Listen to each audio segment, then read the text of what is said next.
Now then, family, welcome back to another video on Jazza TV. Today we're going to talk about boxing gloves and how they've changed since I turned professional years ago, and the difference in boxing gloves. So we start off with my amateur career. We used to box in a pair of amateur gloves, and I was 8 ounces. It goes, I think it's after welterweight, it goes up to 10 ounces in the professional ranks. But in the amateurs, it was always 8 ounce, and the 8 ounce boxing glove as an amateur, it must be made of a different foam. I've covered this before on a different channel. We spoke about this on Pro Am Boxing channel, but the materials that they use in an amateur boxing glove to the professional boxing glove, the materials are a lot heavier just by weight alone, you know, in a professional glove, but there's a lot less in a professional glove. So in the amateur boxing gloves, they were huge. They would protect kids' faces. That's what they're for, not to protect your hands, because if anything, they can, you're not punching with a closed hand, you're not punching with a proper grip, you're punching with an open hand. Basically, you're punching, you're landing your punches like this in an amateur boxing glove. In a professional boxing glove, you can shut your hands, but not in every glove you can't, because the metal, the leather, the metal in your knuckles wants to smash the face in. But the leather in the gloves, they're not always that supple. The quality of the leather will determine on how supple the glove is. So that's why you need to box in a good quality boxing glove with good leather. Cleto Reyes are always broken in. I used to wear a pair of Dinados. They're broken in when you buy them.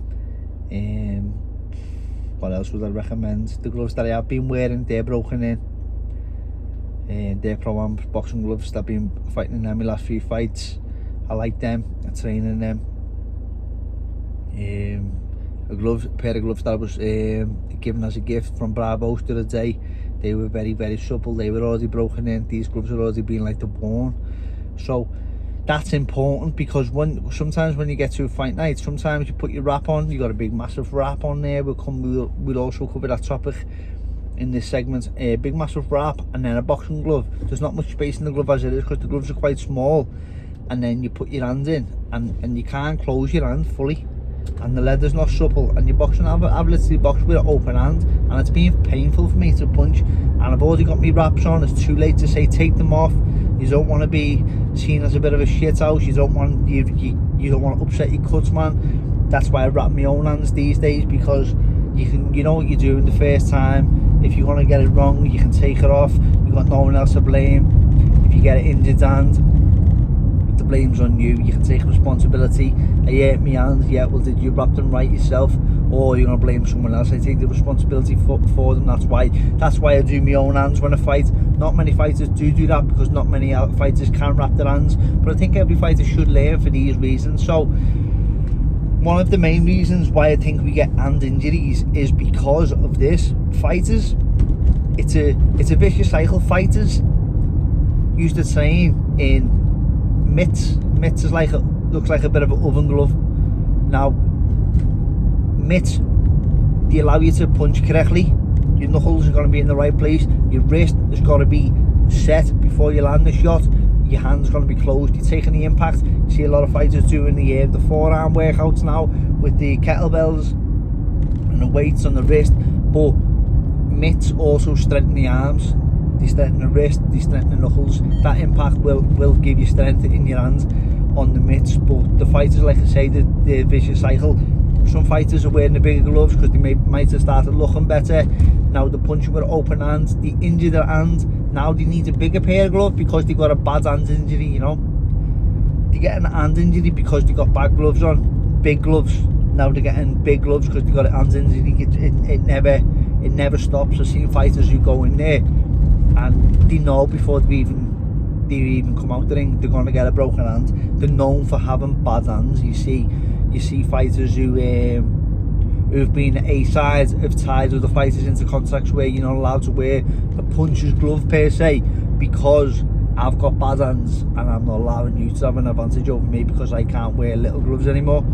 I don't know how true it is, but the word was that Mayweather was that type of fighter. He used to wear gloves that suited him, and he also used to force, because he was the A-side, other fighters to wear gloves that was padded like his. But back to the topic, the little mitts what fighters used to always train in back in the day Maybe it's because the cheap fighters think that you get what you pay for, but in this circumstance, you're getting a lot more. You're getting hand strength, and when you fight, the boxing glove is not that far away from the mitt what you're wearing in the gym. That being said, I'm actually going to go and buy a pair of mitts tonight, actually. But that being said,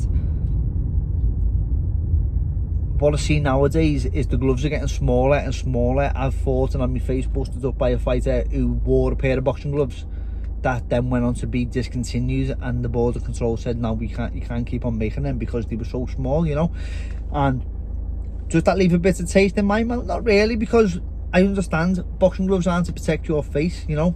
Boxing gloves are invented to they were actually invented for white collar people. People used to box bare knuckles in the fisticuffs back in the day, and then they invented a leather strap over the knuckle so white collar fighters could go to work without the black eyes. And that's a true story. They must have had faces like leather themselves, you know, because if that was us, we'd definitely have black eyes, wouldn't we? I don't know how a leather strap would stop you from getting a black eye, but anyway, that's why they invented boxing gloves. So gloves are never meant to protect your face, they're meant to protect your hands. But what I am seeing is that in training, a lot of fighters, they're not protecting the hands. No, well, they're not protecting the hands, they're protecting the hands, but too much. They're not conditioning the hands, and that's what you see. We protect our hands, but we don't condition our hands, and I would like to see that a little bit more hand condition. And coaches telling kids who come to the gyms, yeah, look, we are going to fight in these big massive foam pillows, but in the gym we're going to work on strengthening our hands, and we're going to wear little gloves to get the proper punching technique, and that's how we're going to do it. It'll benefit them down the line when they turn senior and when they turn professional.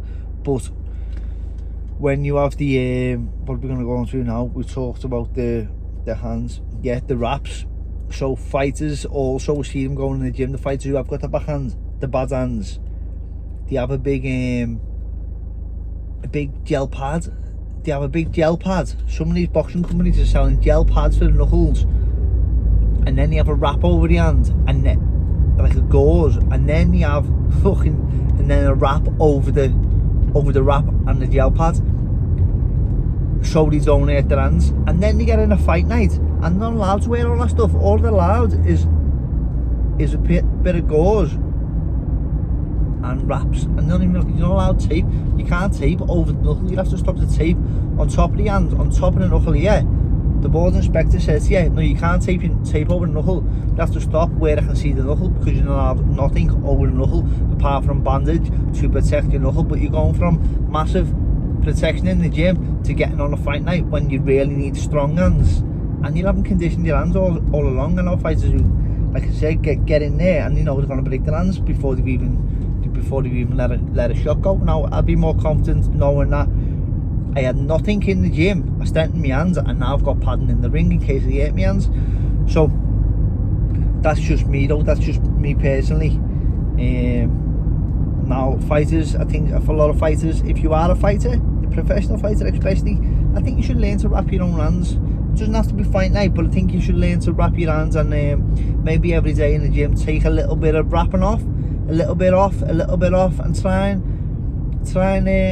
get accustomed to not much padding in the gym. Don't go mad. Don't take all your layers of sponge off tomorrow and then hurt your hands and then go jazz as a prick. Just go every day. When I go in the gym, I get a wrap. I go 1, 2, 3, 4, 5. So I've got 10 layers. That works out 10 layers there and back, and that's enough for me. I don't like going more than 10 layers.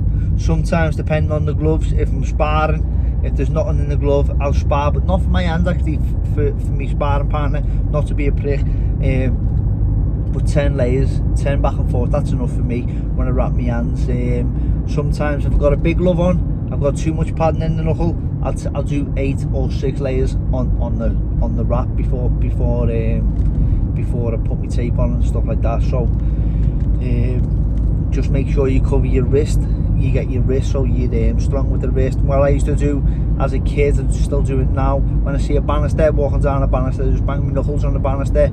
It creates bone callus on top of the knuckle. The knuckle might get a little bit swollen, a little bit sore. Maybe do it on a Friday, so by the time you're back in the gym on a Monday, your knuckles grow stronger and stronger. When I was a kid, I started boxing. I made it a goal to get myself some knuckles because I didn't have no knuckles. I had little fat hands, and every knuckle was a dimple where me fat come over me over me knuckle. And I said to myself, I had a mate who had big bony knuckles, and Fowler, and he said, I want to get knuckles like him. So I used to tap the banister every time I used to see a banister, and made it a habit to strengthen my hand. To see some fighters, I think they punch sand, don't they?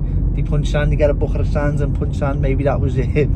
Just back in the day. I don't think that goes on anymore, but yeah, there's loads of little tips for strengthening your hand, strengthening your wrist. We do that in the gym. We work on a kettlebell, back and forth with the wrist, flip it over. It was, I think it might be Alexander Usyk. He's got some good kettlebell exercises with the wrist.